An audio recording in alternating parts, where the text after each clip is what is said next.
Il y a longtemps, en Israël, lorsque les Philistins régnaient, un garçon spécial nommé Samson est né à une femme qui n'avait jamais pu avoir d'enfant. Un ange était venu lui annoncer qu'elle aurait un fils. L'ange dit que Samson sera naziréen, ce qui signifie qu'il a été consacré à Dieu dès sa naissance. Il avait une règle, ne jamais se couper les cheveux parce que ses cheveux longs étaient trop longs, était le secret de son incroyable force. En grandissant, Samson devient célèbre pour sa grande force. L'un de ses premiers exploits a été combattre un grand lion effrayant à main nue. Il l'a déchiré comme on déchire une feuille de papier. Tous ceux qui en ont entendu parler ont été stupéfaits. Cela montrait à tout le monde qu'il avait un pouvoir spécial de Dieu. La vie de Samson a été pleine d'aventures et de moments difficiles. Il s'est souvent trouvé aux prises avec les Philistins qui étaient vraiment méchants avec le peuple d'Israël, les Israélites. Lors d'un combat incroyable, Samson était tellement en colère qu'il a ramassé des objets en bois.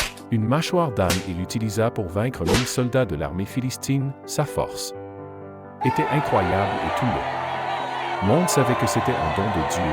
Mais Samson a un gros problème qu'il n'a pas vu venir. Il tombe éperdument amoureux d'une femme nommée Dalila. Les Philistins s'en aperçoivent et utilisent Dalila pour tromper Samson.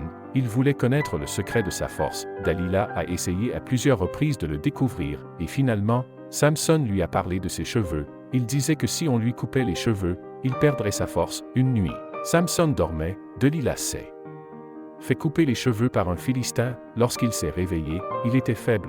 Les Philistins le capturent facilement. Ils ont été durs et brutaux avec lui. Ils l'ont rendu aveugle et l'ont enfermé en prison. C'est la période la plus triste de la vie de Samson. Mais en prison, les cheveux de Samson ont commencé à pousser et, en même temps, ses forces revenaient. Dans son dernier moment héroïque, Samson se trouve dans un temple rempli de Philistins. Il prie Dieu une dernière fois pour qu'il lui donne de la force. De toutes ses forces, il pousse contre les énormes piliers du temple. Le temple s'est effondré, détruisant ses ennemis et lui-même. La vie de Samson est une leçon puissante sur les conséquences de nos choix. Était la force indéfectible de Dieu, même dans nos moments les plus faibles.